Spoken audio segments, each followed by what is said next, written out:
लेखक की मेज से विकास कुमार झा का नमस्कार। आज़ादी के बाद की पीढ़ी के हम बच्चे अनिवार्य रूप से एक कविता कंठस्थ रखते थे और यह कविता थी श्यामलाल गुप्त पार्षद की। विजयी विश्व तिरंगा प्यारा, झंडा ऊंचा रहे हमारा, सदा शक्ति बरसाने वाला, प्रेम सुधा सरसाने वाला, वीरों को हरसाने वाला, विजयी विश्व तिरंगा प्यारा, झंडा ऊंचा रहे हमारा। लेकिन बाद के दशकों में, आज़ादी के बाद के दशकों में धीरे धीरे यह कविता लोक स्मृति से धूमिल पड़ती चली गई और आज़ादी के कई दशक बाद हिंदी के सुपरिचित कवि सुदामा पांडे धूमिल की एक कविता आई थी, क्या आज़ादी सिर्फ 3 थके हुए रंगों का नाम है जिसे एक पहिया ढोता है, या कि इसका कोई ख़ास मतलब होता है। दरअसल कहाँ से कहाँ आ गए हम। 15 अगस्त स्वाधीनता दिवस है, सारे देश में यह धूमधाम से मनाया जाता है। 15 अगस्त को लाल किले से माननीय प्रधानमंत्री देश को संबोधित करते हैं। देश के सभी प्रांतों में इसका भव्य आयोजन होता है।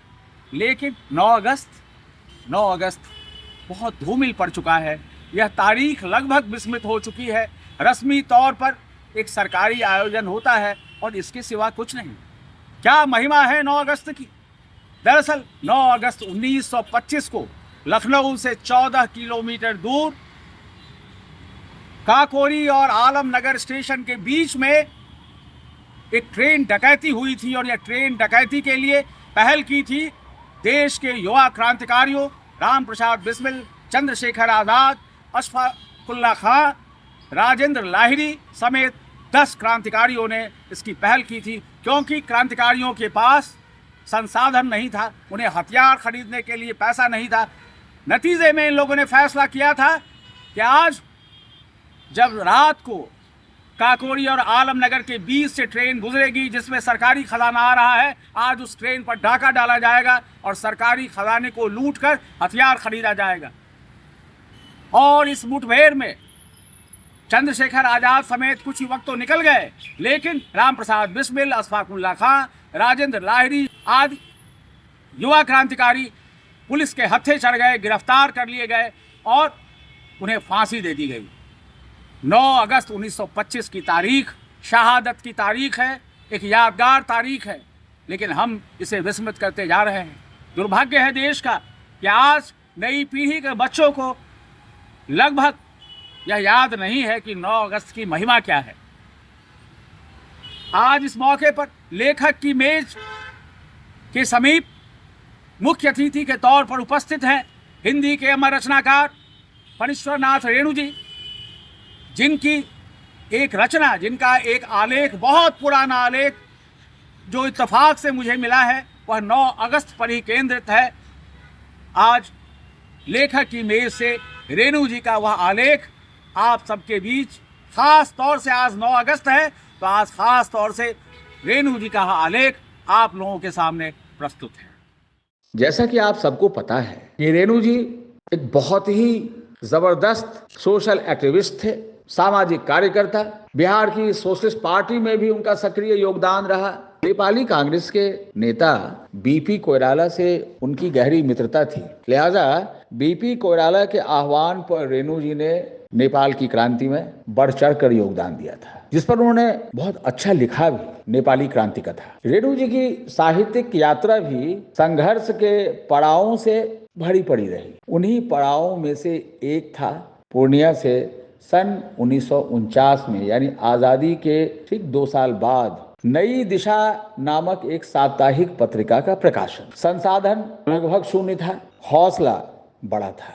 रेणु जी ने पत्रिका शुरू कर दी। रेणु जी कभी क्वालिटी से कंप्रोमाइज करने वाले व्यक्ति नहीं थे। निजी जीवन में भी कभी भी उन्होंने क्वालिटी से कंप्रोमाइज नहीं किया, तो भला रचनाओं में कैसे करते। नई दिशा के प्रकाशन में एक बड़ी बाधा थी कि अच्छे लेखक जो अच्छे लेख लिख सकते थे की कमी थी। लिहाजा इसकी भरपाई के लिए रेणु जी स्वयं अनेक नाम से नई दिशा में लेख लिख दिया करते थे। बहरहाल सन 1950 में, यानी 1949 में नई दिशा का प्रकाशन शुरू हुआ था और सन 1950 में रेणु जी को आर्थिक संकट के कारण इस पत्रिका का प्रकाशन बंद कर देना पड़ा। लेकिन एक बहुत यादगार अंक 9 अगस्त 1949 का उन्होंने निकाला था, बहुत परिश्रम से। और इस अंक के लिए जो अग्रलेख उन्होंने लिखा था, उसका शीर्षक था ओ लाल आफ्ताब। 9 अगस्त पर केंद्रित यह अंक दरअसल समय की शिला पर अपने समय का एक बहुत ही महत्वपूर्ण चित्रण था। आज 9 अगस्त 2024 है। मैं आदरणीय रेणु जी की अनुमति से उनका वह ऐतिहासिक लेख ओ लाल आफ्ताब आपके सामने पढ़ने जा रहा हूँ। प्यारे 9 अगस्त, सलाम। पूरब आसमान में उठते हुए 9 अगस्त के लाल आफ्ताब, तुम्हें भी सलाम।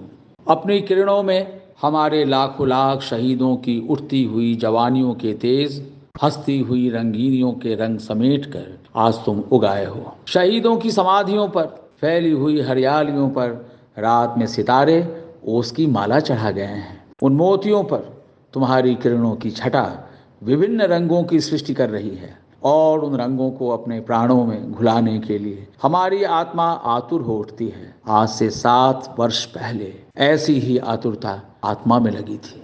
याद है तुम्हारा वह रूप, ठीक इसी तरह उगकर तुमने हमें संदेश सुनाया था।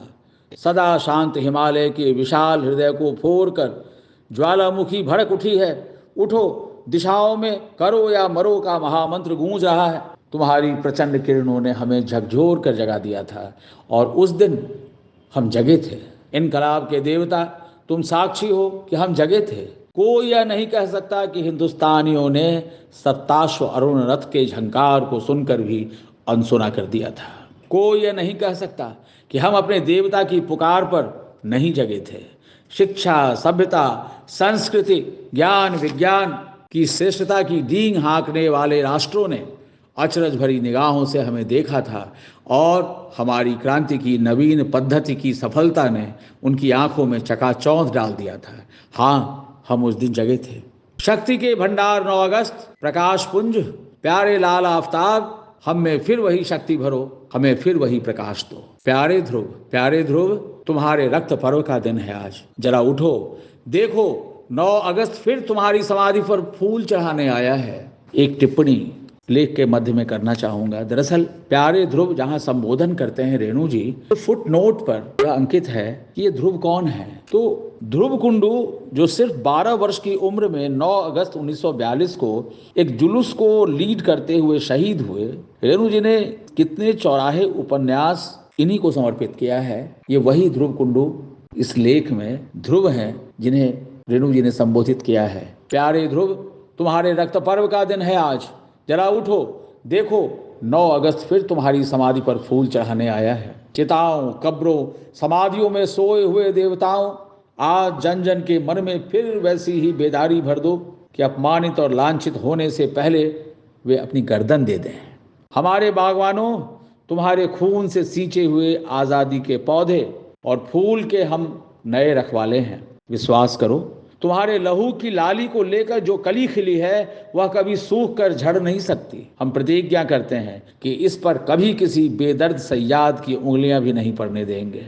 भगवान के मुकुट या माला में गूंथने के लिए भी यदि कोई इसे तोड़ना चाहेगा तो उसे निराश होना पड़ेगा। और आज जागो फिर से, करोड़ों करोड़ कब्रों में गड़े हुए जीवित नरकंकालों, वह पुण्य महीना, वह पवित्र सप्ताह, वह महान दिवस और वह अलौकिक क्षण फिर उपस्थित हुआ है जिसने तुम्हारी सूखी हड्डियों और निस्पंद तंतुओं में बिजलियां भर दी थी। आज़ाद भारत के गुलाम नर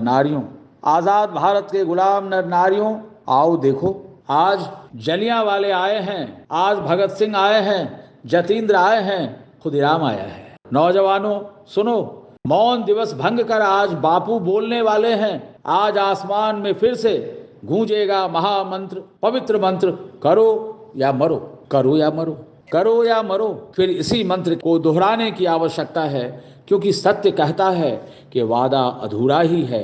अहिंसा कहती है कि कुर्बानी में कमी रह गई। हमें फिर से करना है, फिर से मरना है। जेलों, सेलों और फांसी के तख्तों से संदेश लेकर जो अल्हड़ा आती है वह कहती है कि सुनहरा सपना पूरा नहीं हुआ है। यह कैसा स्वप्न भंग है, यह कैसी छलना है। कलाइयों और पैरों में बेड़ियां मौजूद हैं।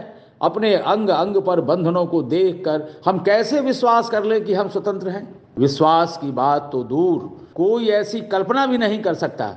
हमें विश्वास हो गया है, सुराज हुआ है जरूर, लेकिन वह हमारे लिए नहीं हुआ है। वह सुराज हुआ है बिरलाओं के लिए, टाटाओं के लिए, डालमियाओं के लिए, देशी नरेशों और जमींदारों के लिए, भ्रष्टाचारियों के लिए। यह जनता का सुराज नहीं, महाभारत छिड़ा हुआ है। जनता का संघर्ष अभी जारी है। दरिद्रता, भूख और रोगों से मरने वाले एक एक प्राणी को आज हम शहीद कहते हैं, क्योंकि दुश्मनों के इन अस्त्रों से जूझने वाले, मरने वाले वीरों को हम वर्ग संघर्ष में लड़ने वाला सिपाही समझते हैं। इस भ्रष्टाचार के आलम में घुल घुल कर मरने से अच्छा है एक ही बार कुछ करना या करते करते मर जाना। इसलिए फिर से टटोलता हूँ अपनी बेड़ियों को, इसलिए फिर से टटोलता हूँ अपनी बेड़ियों को। किंतु हम हिम्मत नहीं हारेंगे, हम विश्वास नहीं खोएंगे। हमने देखा है क्रुद्ध जन समुद्र के उत्ताल तरंगों को, जनशक्ति की प्रचंड ज्वाला को। हमने सुना है अपने महामानव के महाशंखनाद को, हिमालय के विशाल हृदय को फोड़कर एक बार फिर आग भड़कना चाहती है। उसे कौन बुझाएगा? गंगा फिर एक बार अपने पवित्र जल में लहू घोलने को मचल रही है। इसे कौन समझा सकता है? आसमान पर चढ़कर न्याय फिर बोलना चाहता है। इस संसार में कौन सी ऐसी शक्ति है जो उसे चुप कर सके? सब्र का प्याला भरने को है, सब्र का प्याला भरने को है। इस प्याले से छलक कर एक बूंद भी गिरी कि दुनिया जलकर छार हो जाएगी। प्यारे 9 अगस्त, ये शहीदों की विधवाएं, इनकी सुधि के दीपकों के पवित्र प्रकाश को स्वीकार करो और इनकी खाली मांगों के सिंदूर को आज फिर से हवा में बिखेर दो। ये है उनके बच्चे, इन्हें एक बार दुलार दो ताकि यह आसमान से चांद खिलौना तोड़ ला सके। ये है इनकी वृद्धा माताएं, इनकी ज्योतिहीन आंखों में आज थोड़ी देर के लिए भी प्रकाश दे दो। ये है उनके निस्सहाय पिता, इन्हें सहारा दो। और यह है हमारी टोली, श्रमजीवी सर्वहरा की टोली, सैकड़े 99 की टोली, दुखी दरिद्रों का दल, इन्हें आदेश दो। और वे हैं हमारे मुंह से कौर छीनने वाले, अनाज चोर, काले बाजार वाले, भ्रष्टाचार के देवता, शोषण के आचार्य, अंधकार के सम्राट, गरीबी के जनक, आजादी के शत्रु। दुनिया भटक जाए, धोखा खाए जाए, लेकिन तुम तो उनकी छद्मवेश के अंदर छिपी हुई सूरतों को पहचानते हो।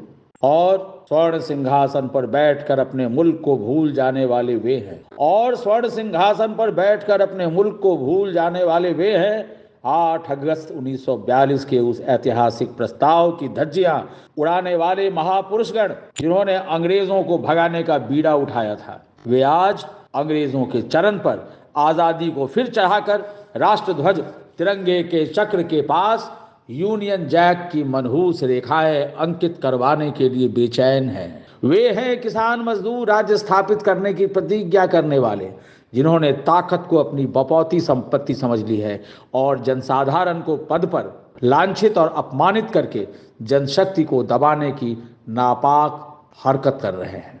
बगावत के प्रतीक, हमें बगावत का वरदान दो, हमें इनके स्वर्ग में आग लगाने की अनुमति दो। हम सच्चा स्वराज्य लाना चाहते हैं। इनकलाब के आफताब, तुम साक्षी रहना, कोई यह नहीं कह सके कि हमने 9 अगस्त। सलाम, सलाम, सलाम।